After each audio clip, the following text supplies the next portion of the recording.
ভাবুন, দুর্নীতির ভূত এমন জায়গায় পৌঁছেছে যে এখন ভূত ধরতে পুলিশকে শ্মশান অবধি দৌড়তে হচ্ছে।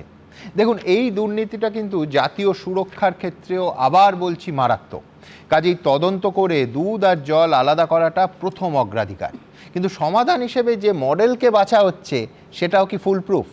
কারণ একজন জনপ্রতিনিধি যিনি মানুষের ভোটে নির্বাচিত হচ্ছেন, তিনি যদি অর্থের বিনিময়ে বা রাজনৈতিক স্বার্থে মানুষের সঙ্গে এই রকম জালিয়াতি করতে পারেন, দেশের সঙ্গে এই রকম জালিয়াতি করতে পারেন, তাহলে কি গ্যারান্টি আছে যে একজন সরকারি কর্মচারী অর্থের বিনিময়ে বা ওপরওয়ালার নির্দেশে সেই একই জালিয়াতি করবে না?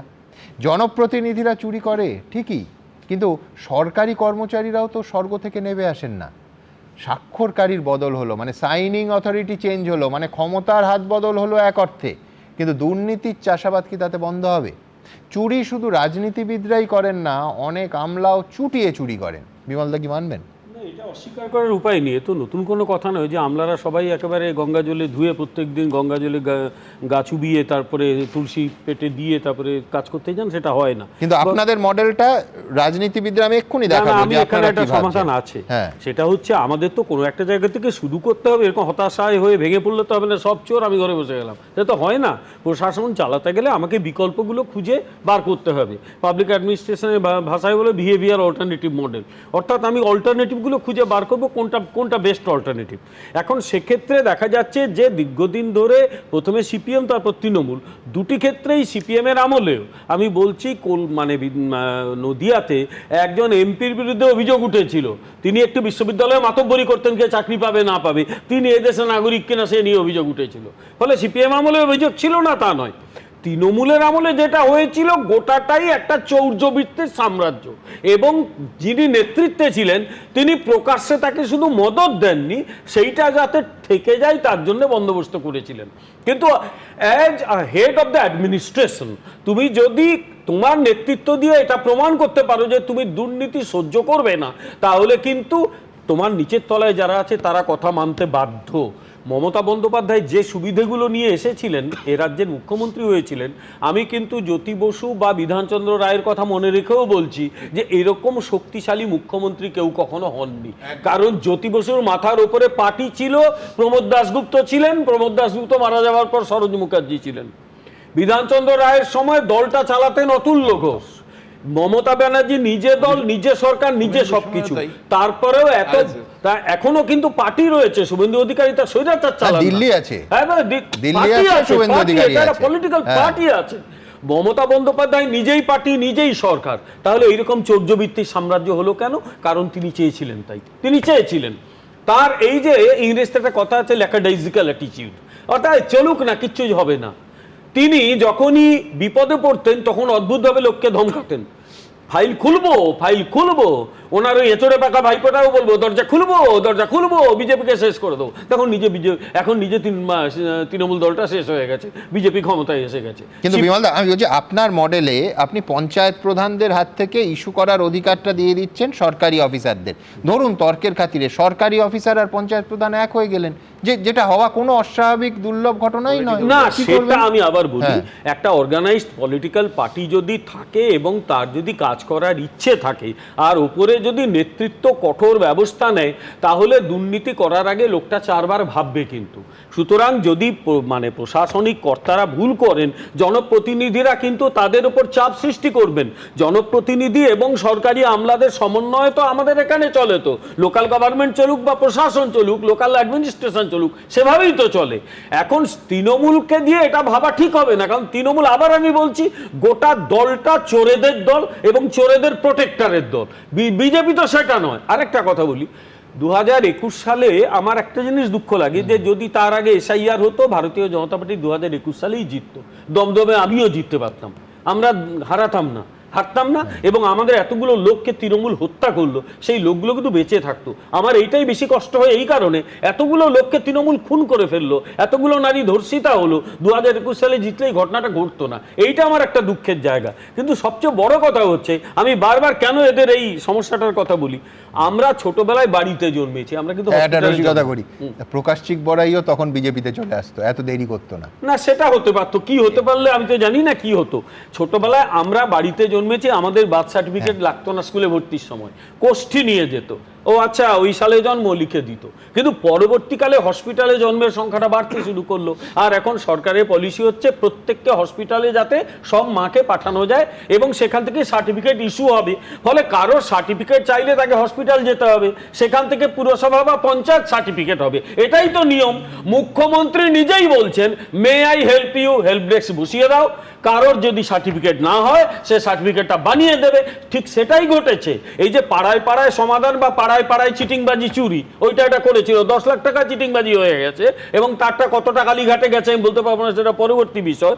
সেখানে ওই হেল্প ডেস্ক বসিয়েছে, কেউ বলেছে আমার বার্থ সার্টিফিকেট নেই দিয়ে দাও, কেউ বলেছে এটা নেই দিয়ে দাও, এইভাবেই ইস্যু হয়েছে। আর সবচেয়ে বড় কথা যে 2002 সালকে ভিত্তিবর্ষ ধরে আমরা তো এবারে এসআইআর করেছি, 2002 যে জল নেই তা কিন্তু নয়, কিছু করার ছিল না, নির্বাচন কমিশনের ভিত্তি ধরেছে। আমি আবার বলছি 1950 সালের 26শে জানুয়ারি যদি সত্যি শুরু হয় না, কি হাহাকার পড়ে যাবে তুই ভাবতে পারবি। Last line, just last line বলছি, সেটা হচ্ছে বর্তমান সরকার, পশ্চিমবঙ্গের বিজেপি সরকার কিন্তু এই দুর্নীতির শেষ দেখে ছাড়বে এবং দরকার হলে টপ টু বটম যদি লাইন দিয়ে ওই গ্রামের দিকে গরুকে একটা লাইনে 10টা গরুকে একটা দড়ি দিয়ে বেঁধে নিয়ে যাওয়া হয়, সেরকম অপরাধীগুলোকে বেঁধে নিয়ে যাওয়া হয়, তাতে আমরা পিছপা হব না, সেটাই করব। দেখো দাদা, একটা ডকুমেন্টেশন প্রসেস স্যার মিস করে যাচ্ছেন। যখনই আমি ক্যালকাটা মিউনিসিপ্যাল কর্পোরেশনের 1/7/2026 একটা তথ্য দেখাচ্ছি যে application in plane paper as requirement, তারপরে বলছে photo identity proof of the applicant, voter identity চলবে, আধার কার্ড চলবে, পাসপোর্ট চলবে, খাদ্যসাথী চলবে। তার সঙ্গে সঙ্গে বলছে photo identity proof of the parents, voter identity card, Aadhaar card, passport, Khadyasathi এবং mobile number for generation of link for downloading the certificate. This are the document. এখনো ক্যালকাটা মিউনিসিপ্যাল কর্পোরেশন আমি শেষ করি, may I help you desk তো ওখান থেকে issue করেছে, এইটা দিয়ে তারপরে না এইগুলো দিয়ে তারপরে আমরা সেখানে যে এসেছে ইস্যু করে দিয়েছে, আমি দায়িত্ব নিয়ে বলছি এক দু নম্বর কথা আপনারা শাস্তি দেওয়ার ব্যবস্থা করুন, কিন্তু এই যে খাদ্যসাথীটা যে অ্যাকসেপ্ট করেছেন, থ্যাংক ইউ স্যার তার জন্য, যে এখনো বর্তমান সরকার খাদ্যসাথী কার্ডটাকে এরা এখনো স্বীকৃতি দিচ্ছে। কিন্তু স্যারের একটা কথা, যে দুঃখটা, সেই দুঃখের সঙ্গে আমিও সামিল স্যার, যে আপনি বলছেন 2020 সালে 21 সালে যদি এগুলো হতো আপনিও হাঁটতেন না, অতজন মারাও যেত না। স্যার 20 জন সাংসদকে যখন আপনারা সাপোর্ট করার ব্যবস্থাপনা করলেন, প্রকাশিক বড়াইকে যখন নিলেন এবং আপনার যে 56 জন 21 সালে মারা গেল, তাহলে সেই 56 জনের রক্তের দাগ এই 20 জনের হাতে লেগে নেই তো? তখন দেশ আগে ব্যক্তি পরে, তখন এসব হবে না তো?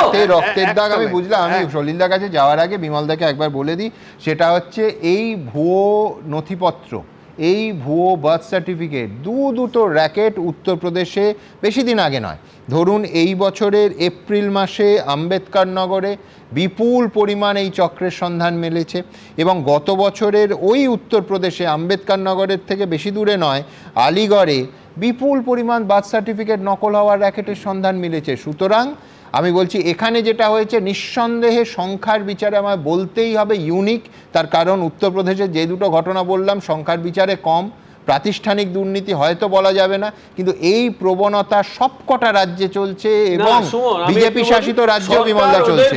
পার্থক্যের জায়গা আমি একদম তোমার এটা কন্টেস্ট করবো না, হতেই পারে, কিন্তু সরকার ওদের পাশে দাঁড়ায়, সরকার ওদের ধরেছে, জেলে পুরেছে। আর এখানে প্রাক্তন মুখ্যমন্ত্রী ওদের পাশে দাঁড়িয়েছেন, চুরিটাকে উনি একেবারে ইনস্টিটিউশনালাইজ করেছেন। উনি নিজে অসৎ বলে এই কাজটি করেছেন। উনি সৎ নন। সরকারের সময় তো হয়েছিল মনোহর আগরওয়ালের বিরুদ্ধে কেসটা, সেটা কি হবে? তো যে ডকুমেন্টস গুলোর কথা বললো, তুমি তো জানো সাদ্দাদির 3 জায়গায় ভোটার আই কার্ড ছিল, নওদা ছিল, হরিহরপাড়া ছিল, জাভেদ মুন্সি ক্যানিং এ তার 2 জায়গায় ছিল। সলিলদা হেড অফ দ্য স্টেট, রাজ্যের মুখ্যমন্ত্রী যদি বলেন যে আপনি যখন শুনবেন কোন সরকারি আধিকারিক যখন শুনবেন বন্যায় হারিয়ে গেছে, তিনি তো ইস্যু করবেন, ভোটার আই কার্ড দিয়ে দেবে, ভোটার আই কার্ড ইস্যু করবে, এ নিয়ে কোনো সন্দেহ নেই। হ্যাঁ, যে ন্যাশনাল সিকিউরিটির কথা যখন উঠেছে, তোমার মনে আছে ভারতবর্ষে গত 2-3 বছরের মধ্যে যত টেরর অ্যাটাক হয়েছে, সব জায়গায় একটা ওয়েস্ট বেঙ্গল কানেকশন পাওয়া গেছে, তারা ওয়েস্ট বেঙ্গলের মধ্য দিয়ে গেছে। সোনালী বিবি, সুইটি বিবির সঙ্গে অন্যায় হয়েছে, আমরা এখানে বসে চিৎকার করেছি, কিন্তু তার মানে এই নয় যে লক্ষ লক্ষ অনুপ্রবেশকারী আমাদের জনপ্রতিনিধিকে নির্বাচিত করবে। ভুলে যাইনি আমরা সে কথাটা, যে বলেছিলেন এই নেতা নেত্রীরা যে বেঁচে থাকতে এসআইআর হতে দেব না। তারপর তারা থুতু গিলতে বাধ্য হয়েছিলেন। ষোলো আর একটা জন কথা, ইউপি থেকে, সরকার যদি ষোলো না জন বদলাতো, গত মাসে এক মিনিট, ইউপি থেকে সরকার যদি terrorist না গ্রেপ্তার হয়েছে, বদলাতো, তাদের কোনো বেঙ্গল তাহলে connection এগুলোকে নেই। কিন্তু ভুয়ো এবং certificate STF বলা- গ্রেপ্তার করেছে। প্রদীপ, এক মিনিট, এক মিনিট। ইউপি সরকার যদি না গ্রেপ্তার করেছে। বদলাতো, তাহলে কিন্তু এই সার্টিফিকেট গুলোকে ভুয়ো বলা হতো না। অর্থাৎ সরকার বদলালো বলে এগুলোকে আমরা ভুয়ো সার্টিফিকেট উত্তরবঙ্গে একটি পুরসভায় বছর দেড়েক আগে মানে হরিয়ানা পুলিশ ছাপ্পা মেরে সেখানে কয়েকশো এরকম সার্টিফিকেট নিয়ে গেছে।